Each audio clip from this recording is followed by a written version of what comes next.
Drew here, and I'm really enjoying Severance. The last time I remember enjoying a show as much as I've enjoyed this first season was back when Stranger Things came out. So if I sound a little bit negative about this episode, it's just because I have some concerns for the show going forward. It's not because I haven't been loving what it's been doing. It's just that I worry, how do you make a season 2? And I know most of you are like, well, we're just enjoying season 1. Why do you want to think about season 2? But it's just hard for me not to look ahead with a little bit of concern, because I would hate for a future season to ruin the excellence of season 1. And I see some ways that things could go downhill starting to creep in this episode. The more surreal and outlandish elements get added to this show, I think the more danger it is of losing the elegant simplicity that captured our attention at the beginning, and the slow build that has just been incrementally getting more and more engaging as the season went on. So I worry that if they put in too many elements like the waffle party and the suggestion that perhaps there are androids or synthetic humans or consciousness transfers going on, the more elements like this that you start to bring into a show. And I know that they have to expand the world because they can't just do another season in the same setting with the same setup. But I just worry that it'll lose what it was. But this was an exciting episode, really, really tension-filled, and with lots of interesting moments and revelations from beginning to end. Irv, the episode starts with him, and we discover for the first time perhaps what is causing this black ooze. It's perhaps his consciousness, suppressed consciousness, seeping in and reminding him of these paintings that he's drawing in the outside world of the portal. And it's interesting because I wonder, the fact that he's drawing this portal, which seems to be the testing floor, makes me wonder, is Irv an android, or is he some kind of consciousness transplant? It kind of seems like he could be, because why else would he know what that doorway looks like? But I think it's fascinating with Irv how you see his work life kind of slowly seeping into his home life as he's just obsessed with that doorway and is just painting it over and over again. And you also see that what he's doing outside, these paintings with the black gooey paint, is also creeping into his work life as he has these visions of black goo surrounding him. It's pretty interesting to see this happening, that maybe the Severance is not as effective as the people at Lumen would like it to be. I also think it's really interesting. My wife has been digging up all sorts of theories on Reddit and telling me about them, but she's as obsessed with this show as I am, possibly more so. But she's a big fan of Helly, and something that we were talking about together this episode was how there's always been this red pill, blue pill imagery in this show. I feel like they always associate Helly with red. You think of her as the agent of change, the one who's breaking from the status quo. And in contrast, you have Harmony, who I feel has always been associated with blue in some way, shape, or form. And I feel that perhaps this has been quite literally a red herring, because the more that we learn about Harmony, the more I'm starting to become convinced that there's more to her character than meets the eye, and obviously there's more to her than meets the eye, but that perhaps she's actually an agent of change. And the fact that Helly is totally at the Founders Gala at the end of this episode, when Dylan is about to flip the switch, which is going to be fascinating just to see what happens if Helly ruins it for her, herself rather, if any ruins it for the Audi showing up at this gala and being like, what on earth am I doing here? But you wonder if it's kind of been a red herring, that she has the red hair, that maybe she's actually not an agent of change. Maybe she is an agent of the status quo on the outside, and she just doesn't know it yet. And perhaps Harmony is someone that's actually going to help Mark. She had an interesting reaction when he said that he wanted to retire from Lumen and stop working there. It seemed to me that she almost seemed to be embracing this change for him, to be excited for him to make this change, which, she clearly seems obsessed with him, that she's living next to him, that she's volunteering to be his sister's, lactation consultant, that she's doing all this stuff, gives a strong indication that she's obsessed with Mark.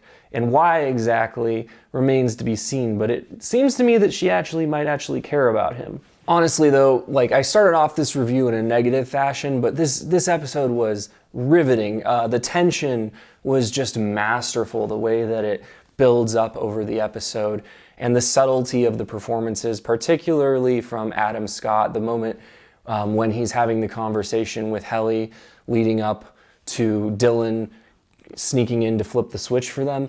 As the characters prepare for what's to come, and as they're on the outside world not knowing what's about to happen, not knowing that the switch is about to be flipped and they're going to have their innie gain control of their bodies.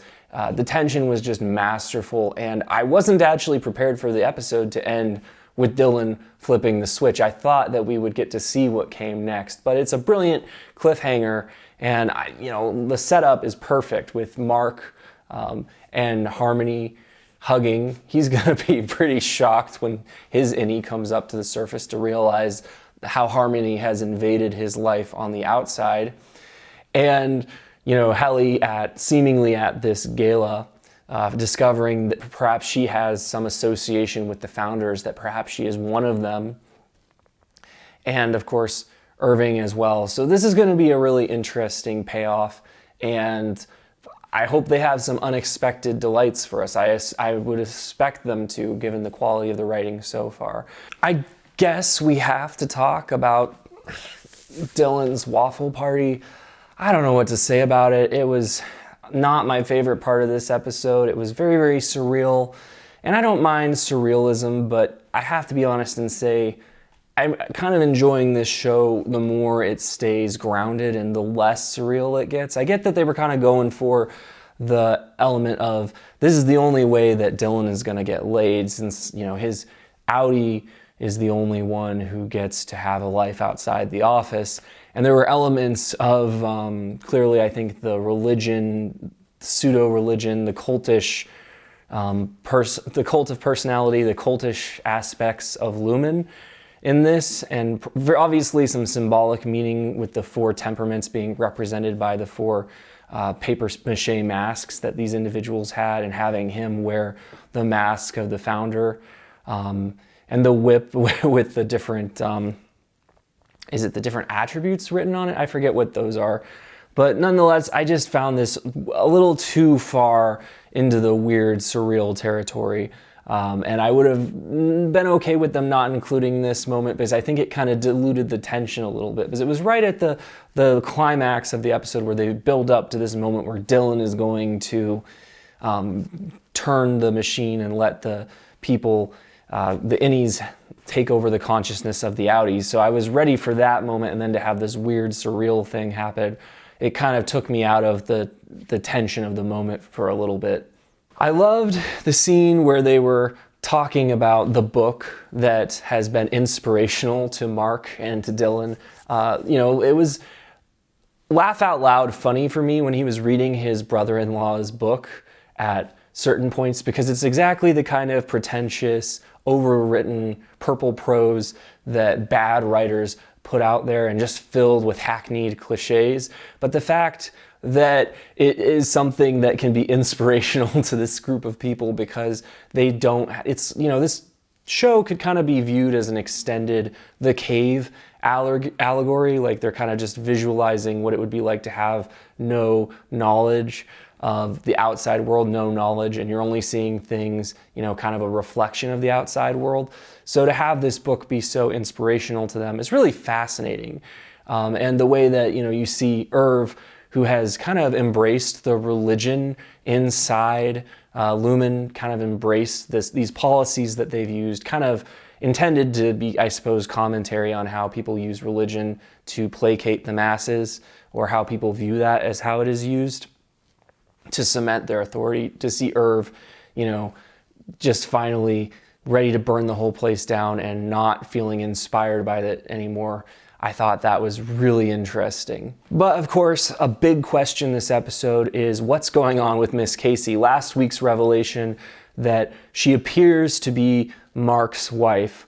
Really, really interesting. Wondering what's going on here. I have a couple different theories. One is that Lumen is trying to, clearly we've already seen this, they're trying to dehumanize their employees so that they don't have to, treat them as individuals. So to me, the logical thing for them to do next is to find some kind of way to create employees that are functionally human, but that don't have the legal status of human. So obviously, a lot of people have been theorizing that these are androids. I could see them being clones as well, but something that has had the human consciousness of people transplanted into them, I think. And it seems because during the conversation, Harmony mentioned that it's a blessing that they don't recognize each other.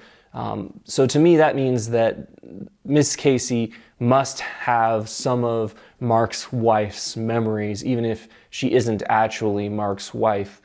She must have some of her consciousness implanted into her, and they're just keeping her from recognizing Mark the same way that they're keeping the employees from remembering their outside lives. So that's pretty interesting. The other thing I could see going on, there's a lot of stuff here that the founders are obsessed with perpetuity. They're obsessed with their legacy. They're obsessed with everlasting life. So to me, it seems that they could be trying to figure out a way to transplant their own consciousness into a being that can go on living forever. So that's another possibility. They could be doing both, but I have to imagine that gets a little messy, so probably it's one or the other. But I'm really interested to see where they're going with this, and I have no idea what the goats have to do with anything. But I'm interested to see what Harmony does now that she's been fired, now that it seems that she has, no way into the company, no way to control people on the inside anymore. I'm interested to see if she's going to worm her way back somehow, or if she's going to take action to kind of take Lumen down. We'll have to wait and see. I also think the scene between Mark and Miss Casey was pretty stirring emotionally, just that she has had 8 hours of life total. Clearly she's one of the permanent employees who never leaves, and we see her going into the testing floor. I had not noticed previously that the main characters go up when they leave. I guess it makes sense that they must be in a hole in the ground because they wouldn't want them to have windows or a way to see people leaving, because that would defeat the purpose of them wiping their memories so that they don't know about their outside lives. But still, dense me had thought that they were going down as you would in a normal office building, but apparently they're going up because at the end of the day, they go up to the surface probably. But the scene between Mark and Miss Casey, touching scene. It's interesting that you wonder if, despite the fact that they don't really know who the other is, or recognize that perhaps there's this consciousness in her that he's connected to on the outside or was connected to in the past. I think it's interesting. You wonder, given how much Irv is clearly having bleed over between his office life and his home life, you wonder if there's not some sense of recognition subliminally going on in their heads. I kind of imagine that there has to be. So those are my thoughts on episode 8 of Severance. What's for dinner? Let me know what you thought in the comments. If you're interested in seeing my upcoming reviews of Severance and other shows, please consider subscribing. And as always, thank you for watching.